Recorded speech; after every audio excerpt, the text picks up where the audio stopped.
Yo, what's up guys, my name is Severman and welcome back to another video on my channel. In case you haven't seen it yet, I'm starting my very own record label this Friday. The first track will be my own track called Lost Diamond. You can pre-save this one now using the first link in the description. Also, if you want to follow the label, if you want to join the Backlit music family, feel free to check out the second link in the description. But let's get into the video. Let's go. So yeah, this is what the FLP looks like. And what I'm actually be doing today is I will be showing you how I made Feel Young, which is my latest track released on Glow Records. Let me play you the track real quick so that you know what it sounds like.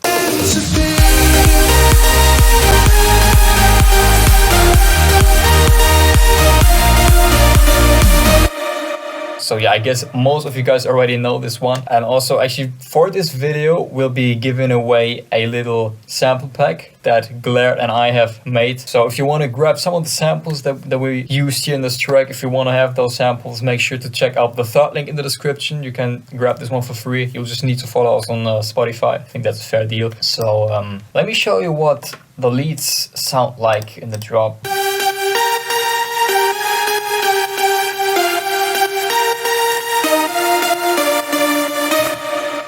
Additionally, we also have these two ones.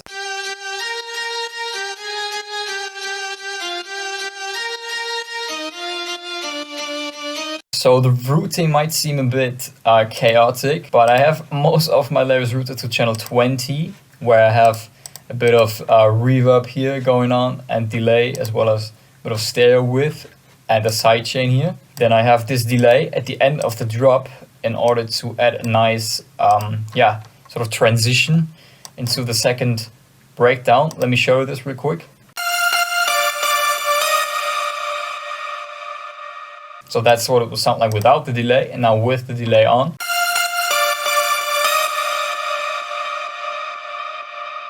You just have this fading out. I think it really helps to make the transition a bit smoother after all. Then I have those routed to into the lead bass channel actually, where I have the also lead 10 and 11 from Glad going into. And here we have some, really detailed EQ in low and high cut. Bit of stereo width again to make the leads wider. One tip for the width is when you use span, you want to make sure that the leads don't go a lot into the negative area, because then you usually have a sound that's too wide. And then what I did was I added this stereo multiband imager. And what I did here was I actually turned the frequencies from 20 to 500 Hertz, a bit more mono-ish again, as well as the frequencies from 500 to 8K Hertz, just a little more mono-ish. Then we just have some like endless smile, which is great for transitions as well. Some filters also for the transitions, like build up and stuff. Then we got another kickstart here and another sidechain. These two are more to like keep the top kick clean, because we want to make sure that the top kick especially really cuts through the mix. So that's pretty much it with the lead processing. Then we have some keys right here.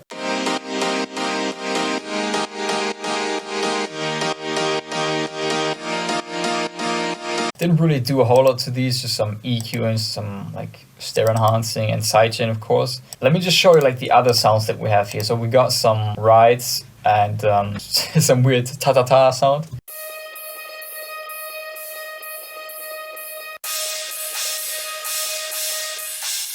We added this one on the second half of the drop in order to add like some extra energy to that second half. Then I also added this weird kind of sound. These two really help to add some more energy to the drop, because they add a bit more rhythm to the drop. Then we got some more ambient sounds.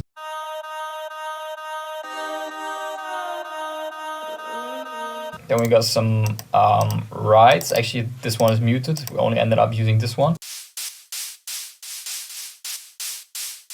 So this one follows the rhythm of the melody. So this helps to add some more high end to your leads. Then we got another white noise type of lead. So yeah, this one also helps to add a bit more of that high end. Then let me show you the bass line. So I also only have those ones bounce out as stems.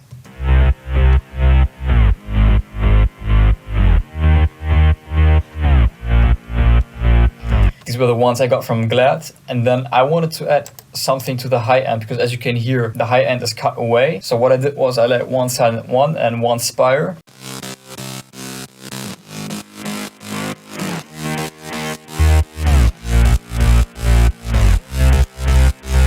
Then we got some more chord layers.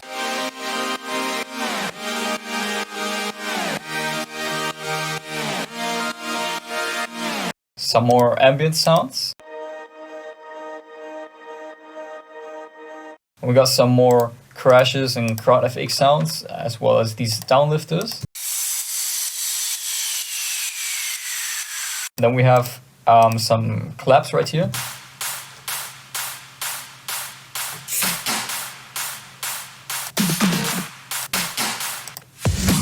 Then we got this hoover right here. Another ride and the crash. Then I also added some more downlifters.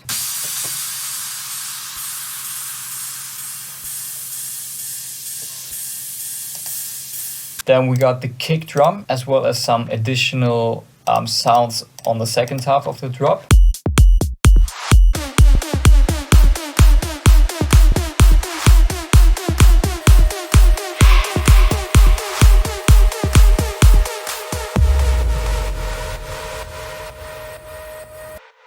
We also got, I think, some type of ambience piano here.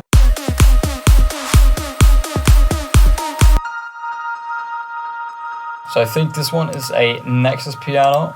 Yeah, it's the Arena Ambience Piano with a lot of reverb on it. So that's pretty much all the drop elements that we have. Now let's talk about the breaks. So the breaks pretty much Glad did. So he has a lot of sounds added there, which he will explain now. And then afterwards I will show you the sounds that I added. So let me give it up to Glad. Let's go. What's up guys, my name is Glad.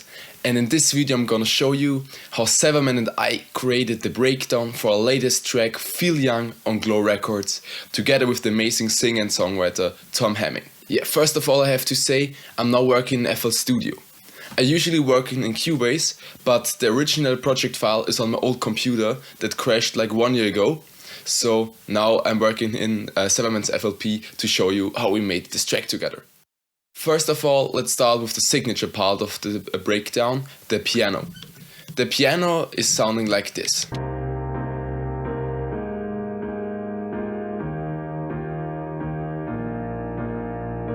It's the grand piano preset of Addictive Keys with a bit OTT compression and some reverb. Before the actual piano starts, there's a small reversed piano that's sounding like this. This is a small trick to introduce the actual piano.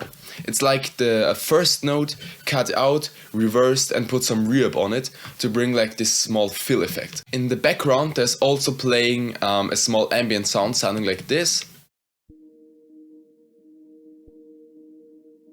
It's really quiet. It's a piano ARP with a lot of reverb and delay, a lot of low cuts to bring like this more atmospheric sound. There also is playing one guitar ambient sound. It's playing like a bit later.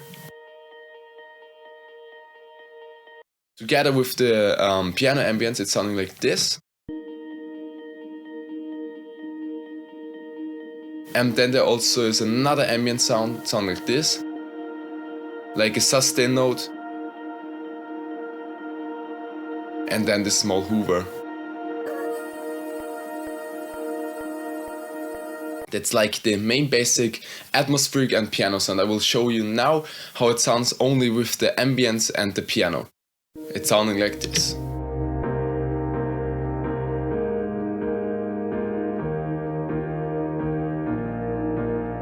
And if you listen to it really carefully, you have like the main part of the breakdown done with these effects.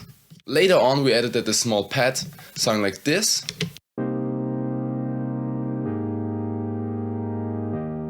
With the cutoff filter.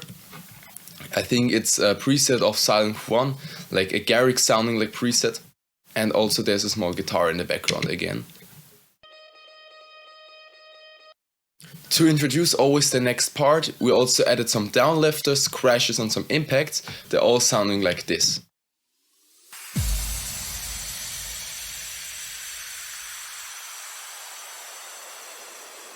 Those FX are showing the listener again, now there's coming the next part and introduce the next stuff. I would say now the majority of the breakdown is done. So let's check out the build-up.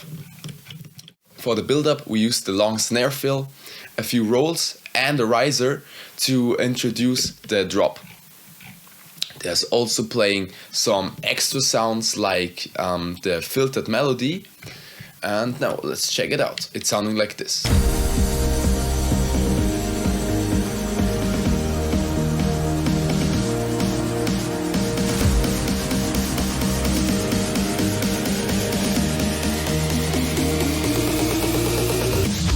That's the snare roll I was talking about a few seconds before.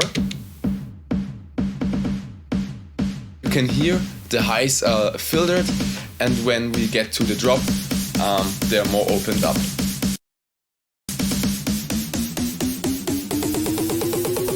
You can also see here is automation of the pitch, so when we get near to the drop, the drums are rising up.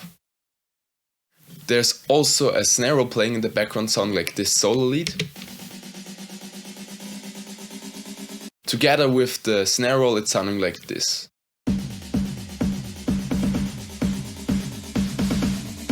Then I also added a riser.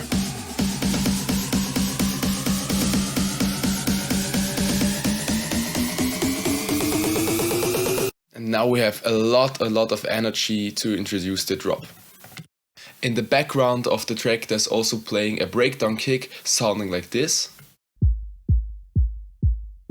That's getting really quiet. And again we can hear in the breakdown section there's playing the piano, the pad and a lot of impacts and downlifters. So guys, this was my short explanation how we created the breakdown of Feel Young. Okay, thanks a lot, Glad, for your part of the video. Now let me show you guys real quick what I added to the break. So we got this additional ambient sound. That's this pizzicato voice, I have no clue how to pronounce it. And we just have some basic impact sounds.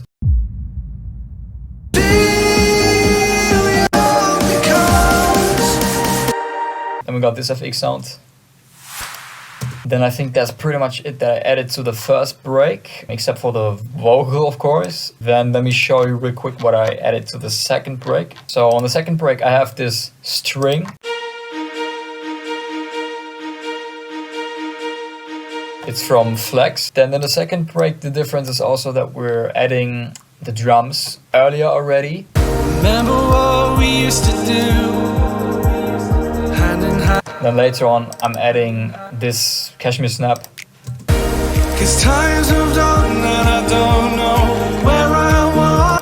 I don't think we actually added anything new here to the second break. Only difference is that once we drop into the second build up, we're actually taking out the drums again. When you feel. And if we listen back to the first build up, when you can hear the snare in the background already coming in, but we're keeping the snare out, especially all the other drums, in those first 4 bars here in order to create some contrast to the first half of the track. And then just one more thing that we haven't talked about yet is, of course, the vocals. So I think that's probably also pretty interesting for you guys. So first of all, what I did was I took his initial recordings, added a bit of pitch correction with the New Tone plugin, it's called, this one right here. And then what I did was I kind of cut up the vocal here to pick the best parts of certain sections basically. So here, for example, I preferred how he sang this certain word in this recording on this take right here. Then I added this to the other take that he did. Everything is changing now. I'm getting older, feeling down. Now what's interesting is the chorus actually, because here we have a lot of harmonies and doubles basically, and these really help to actually make the chorus of the song really big. So let me show the individual layers. So we have a harmony recorded by Tom, and then we have one pan to the left side and one pan to the right side. I'm moving on and I don't know where I'm gonna go. But let me tell you this, the one thing I now know. Then we have these background layers, also one pan to the left, one pan to the right. I'm moving on and I don't know where I'm gonna go. And then I just added 2 additional layers down here as well. When you feel young and your world becomes. As you can hear with those, I distorted them quite a lot. So let's actually talk about the processing now. So I have separate channels here for the harmonies, for the backing vocals, the main lead vocals, and some additional takes. This one is the distorted one that I just showed you. Then I have some individual processing on these. So for instance, on the backing bass, I have some compression here. Usually a 2 to 1 ratio works well for the vocals. Then for the attack and release, it's basically up to what you want to use. I usually try to not have attack and release too high, because then you will notice pumping and it usually doesn't sound that nice. So threshold depends on how much gain you have in your vocals, how loud they are. So if let's say the vocal file is very quiet recorded, then you will need to turn down the threshold a lot. Then I applied some gain here, because when you apply compression, you basically reduce the loudest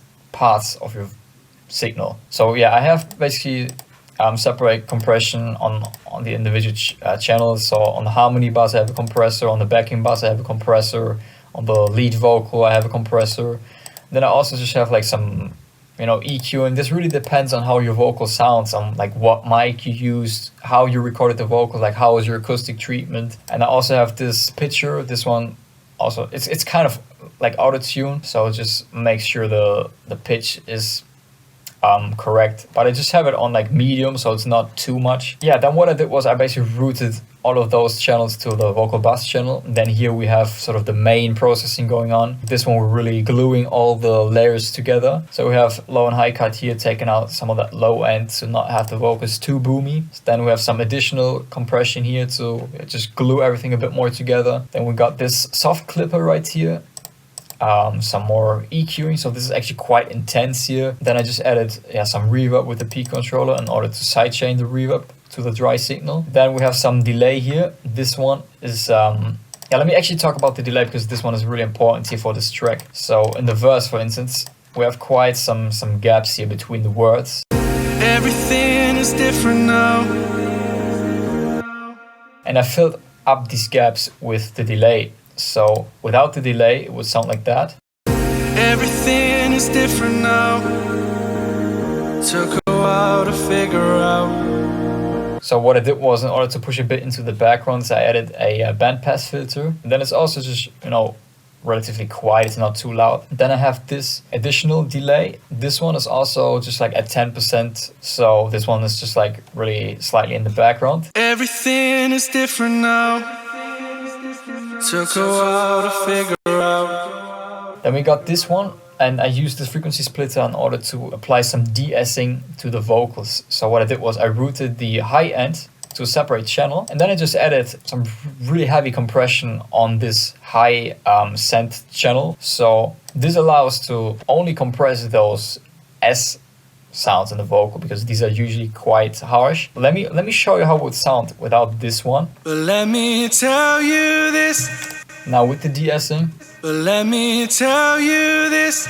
it's a bit more balanced. Then I routed the bass channel actually to one more channel, because I wanted to add 2 more effects here. So we have one more compressor here, because I still felt like the vocals sounded too dynamic after all. Then we have this stereo enhancer that I probably used for the volume here, for some automation. So what I did was I actually boosted the chorus a bit, and then I lowered this part here. Then let me show you one more thing that I did. Here I have additional volume automations for the harmony bass and for the backing bass, because the thing here was the vocal was very dynamic. So as you can see, this word here is way louder in the recording as this part here, for example. And in order to make the job for the compressor a bit easier, I manually took down the volume here of this really loud word. So that's pretty much it with the vocal processing, I guess. Let me also show you the mastering real quick. So I just have some endless smile here for the build-ups. Then I added this high cut at 16 kHz. Then we got sausage fattener. I use that one as a limiter. I just throw it on the track, and then it limits your track at 0 dB. And yeah, then just the stereo enhancer for volume here, automation. So yeah, at the end, I'm just fading out the track here to make sure I don't have any cuts or whatever at the end. that's pretty much it. So again, make sure to grab this sample pack. That's it with the video. Hope you guys enjoyed it, could learn something new from it. Make sure to comment with your feedback, subscribe if you haven't already, and I hope to see you in the next video. And make sure to follow Backlit Music, which is my own record label launching this Friday. So yeah, bye bye.